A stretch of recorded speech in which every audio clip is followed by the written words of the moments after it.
The night was bitterly cold, and the rain poured down in relentless sheets, blurring the glow of streetlights on the small town's empty roads. In a dimly lit apartment above a quiet auto repair shop, a single dad named Jake Lawson tucked his little boy Tommy into bed. The room was small, 2 beds, cracked walls, and the faint hum of the heater struggling to keep up. Life wasn't easy for Jake, but he never let his son feel the weight of it. He was a mechanic by day and a father by every heartbeat.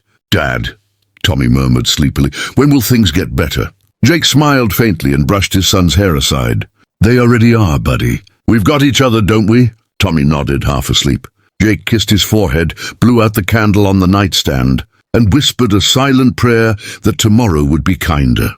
Outside, thunder cracked across the sky, and with it came a soft knock on the door. Jake froze. It was past midnight.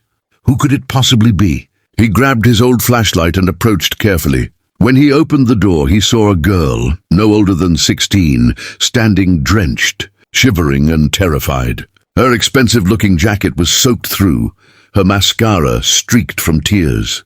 "Please, I don't know where I am," she whispered. "Can I just stay here for the night? I promise I'll leave in the morning." Jake hesitated. He didn't know her. But one look at her trembling hands and panicked eyes, and his heart overruled his fear. "Come in," he said gently, stepping aside. "You're freezing." She entered, cautious but grateful. Jake gave her a towel, one of Tommy's old sweatshirts, and set a cup of hot cocoa on the table. "What's your name?" he asked softly. "Lily," she said after a pause. "I ran away." Jake didn't press. He could tell from her expression that whatever she'd run from wasn't simple. Instead, he offered her the couch and told her she was safe for the night. Tommy stirred in his sleep, so Jake stayed up, quietly mending a broken watch to keep his hands busy. As the hours passed, the rain softened, and so did Lily's walls. She told him bits and pieces. How her father was too busy running his empire to notice her. How every mistake she made turned into a headline. "He thinks money fixes everything," she said bitterly. "But it can't fix lonely." Jake nodded. "Yeah," he murmured. "Money can buy a roof, not a home." For the first time in a long while, Lily smiled. The next morning, Tommy woke up to find her at the table, laughing as Jake flipped pancakes. "Who's that?" Tommy asked, blinking. "This is Lily," Jake said. "She's our guest for breakfast." By mid-morning, the rain had stopped. Jake offered to drive Lily to the bus station, but she hesitated. "Can I stay one more night?" "Just until I figure things out." He looked into her eyes, lost, desperate yet hopeful, and agreed. "All right, one more night." That night stretched into days. Lily began helping around the shop, handing Jake tools, sweeping floors, and keeping Tommy company.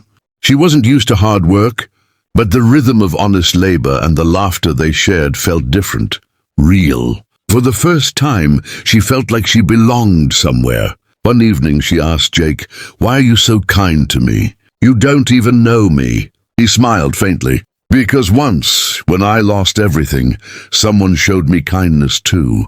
I'm just passing it on." But the world outside hadn't forgotten Lily. News stations had been flashing her photo for days. Missing daughter of business tycoon Richard Hayes. Her father was offering a massive reward for information about her whereabouts. Jake had no idea. That changed when a sleek black car pulled up outside the shop a week later. 2 men in suits stepped out, followed by a tall, stern-looking man in his 50s. His presence commanded silence. It was Richard Hayes, Lily's father. "Where's my daughter?" he demanded, voice sharp and cold. Jake stood firm, wiping his hands on a rag. "Inside, she's safe." Richard's eyes narrowed. "Safe in this place?" He glanced around the greasy workshop, disgusted. "What are you, her kidnapper?" Lily appeared in the doorway. "Dad, stop!" He didn't do anything wrong. Richard turned to her, relief flashing across his face, quickly masked by anger.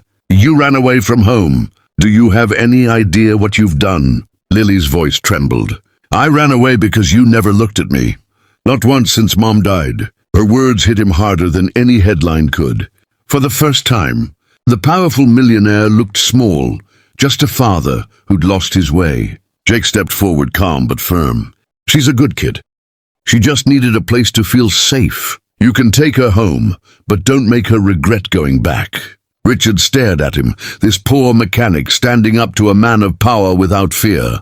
There was something in Jake's eyes that he hadn't seen in years: integrity. The next morning, Lily left with her father, but she didn't go quietly. She hugged Jake and Tommy tight. "And I'll come back," she whispered. Jake smiled sadly. "You don't owe me anything, Lily, just be happy." Weeks passed. Life returned to normal. Long work days, quiet dinners, and bedtime stories for Tommy. But one afternoon, Jake received a letter with a golden seal. Inside was a check for $500,000 and a note in elegant handwriting: "For the man who showed my daughter what kindness looks like. Use it to build something great, just like you built her back up." It was signed Richard Hayes. But that wasn't the real gift. Alongside it was a photo of Lily and her father, smiling genuinely together for the first time. Jake didn't cash the check immediately.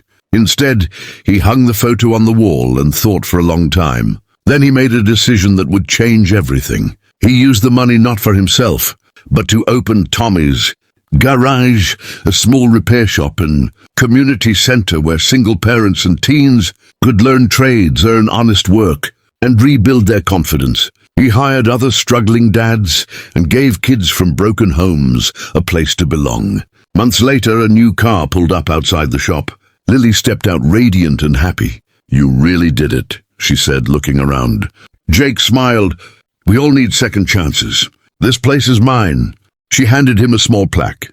It read, "Kindness costs nothing, but it changes everything." As the sun set behind them, Tommy ran up laughing, and Richard Hayes joined them, humbler now, shaking Jake's hand firmly. That night, the garage lights glowed warmly against the dark, a reminder that sometimes the richest people are those who give when they have little to spare.